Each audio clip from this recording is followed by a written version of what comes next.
Plusieurs sources confirment le décès de Jean-Pierre Kambila, l'ancien directeur de cabinet de l'ancien chef de l'État et son conseiller diplomatique. Il aurait été retrouvé mort dans une chambre d'hôtel à Kinshasa. Si votre action ne vise qu'à atteindre un niveau et le conserver le plus longtemps que possible, quelle est la valeur de cette action-là du point de vue social? C'est pas ça. La politique, c'est l'art de réfléchir sur un pays, d'arriver à la gouvernance si possible, de faire le mieux que l'on peut dans l'espoir de partir en ayant tout donné, en ayant donné le maximum des efforts. Pour moi, c'est ça la politique. La politique, c'est pas... J'ai entendu un slogan ces jours-ci concernant les écoles, où ils disent, si je ne me trompe pas, Kelasi ils aiment mon bon côté. Je trouve ça très joli. Eh bien, la politique aussi, ils aiment mon bon côté. C'est un des aspects de notre échec. Si nous en sommes arrivés là, c'est-à-dire qu'on n'a pas compris beaucoup de choses. La politique, c'est se mettre au service de sa nation. Si l'on va au service de la nation en ayant la conviction qu'on y va pour s'enrichir, ben c'est faux, c'est pas juste, c'est immoral. Celui qui veut de l'argent, il y a beaucoup de métiers où on gagne mieux sa vie qu'en politique. Sauf les voleurs, naturellement. Les voleurs, où qu'ils soient, ils gagnent bien sa vie. Mais celui qui se met dans le business dans ce pays, il y a beaucoup de choses à faire. Au lieu de laisser la distribution, les banques, les transports et tout ça entre les mains des étrangers. Pourquoi ils ne vont pas là-bas pour chercher de l'argent? Il y a beaucoup d'argent. Allez-y là-bas, allez chercher de l'argent. Laissez la politique aux gens qui veulent réfléchir pour apporter quelque chose, pour faire que la nation change. C'est pour ça que j'ai toujours l'air de devenir très passionné lorsqu'on me donne ces définitions-là de la politique que je trouve inadmissibles pour un pays comme le nôtre. On ne devrait pas répéter ça. J'ai eu des positions de conseiller, des positions de gestion de conseiller en qualité de directeur de cabinet adjoint. C'est vrai, ça permet de faire beaucoup de choses, ça permet de faire passer beaucoup d'idées, mais il y en a qui passent, il y en a qui ne passent pas. Mais je n'ai jamais été en position de faire des choses concrètes pour la nation, sauf peut-être un tout petit peu, mais d'une manière minime dans le privé. Chez nous, les circonstances et l'intelligence ont fait que,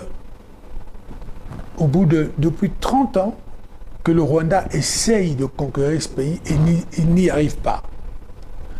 Parce qu'il y a eu une intelligence stratégique, il y a eu une intelligence politique, et il y a eu surtout l'opinion de la République démocratique du Congo, l'opinion nationale. Les Congolais ne veulent pas de la balkanisation. Du nord au sud, de l'est à l'est, personne ne veut la balkanisation. Un Congo ici, quand il entend qu'on veut balkaniser le Congo, il n'est pas content. Un type de l'Équateur, pas de partout. Nous voulons notre pays uni. Donc nous ne supportons pas cette idée de séparer notre pays. Voilà pourquoi nous sommes sauvés. Maintenant, j'ai l'impression que nous entrons involontairement dans un processus qui pourrait nous amener au fait accompli. Bon, heureusement, nous avons un chef d'État qui a été très clair. C'est non. Cette affaire-là, c'est non et non. OK, mais maintenant, faisons que ce non-là se maintienne. Parce qu'à un moment donné, vous pouvez dire non, mais vous n'avez pas les moyens de concrétiser ce refus-là. Parce que les autres sont déjà là. Ils occupent le terrain. Et à Kagame, vous n'allez pas lui parler. Parce que c'est un homme, même si vous lui parlez, combien de fois la République démocratique du Congo, moi là je parle de l'État congolais, je ne parle pas de différents pouvoirs, mais combien de temps nous Congolais n'avons-nous pas parlé à Kagame? Est-ce qu'il nous a écoutés?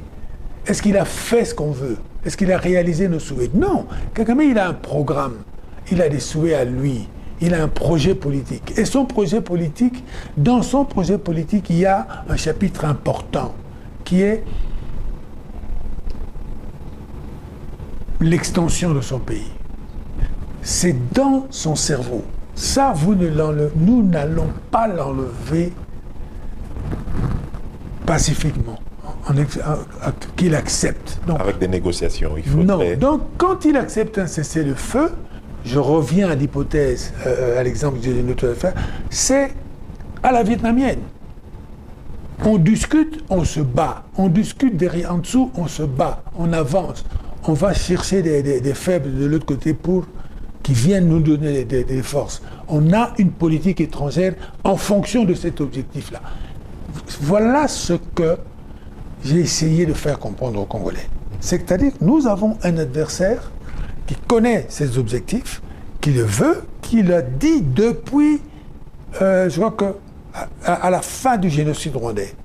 Celui qui était à la tête de la République du Rwanda, le pasteur Bizimungu, à moins que je me trompe, il a dit il faut reconsidérer les frontières de 1885 telles que définies par la Convention de Berlin ou la Conférence de Berlin.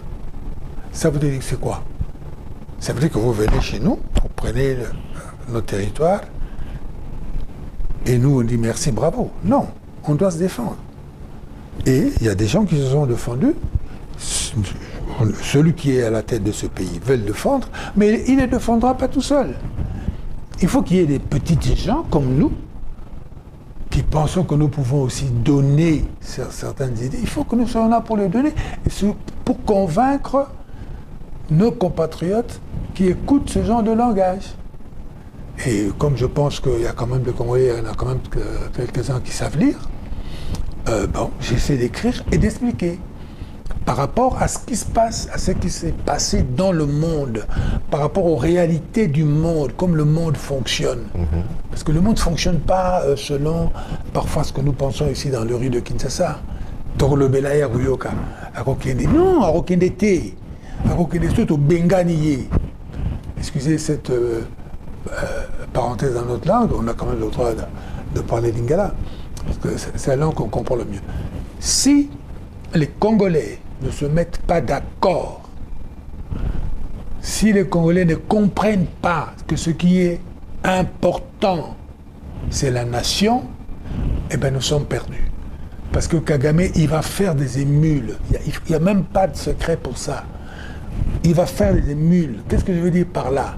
Quand Kagame confirme qu'il a pris les fameux 300 km qu'il veut à l'intérieur de notre pays, je ne vois pas pourquoi le Soudan du Sud ne viendrait pas réclamer la même chose. Je ne vois pas pourquoi Congo-Brazzaville ne réclamera pas la même chose. Je ne vois pas pourquoi l'Angola, surtout l'Angola. Je ne vois pas pourquoi la Zambie regardera faire. Pourquoi?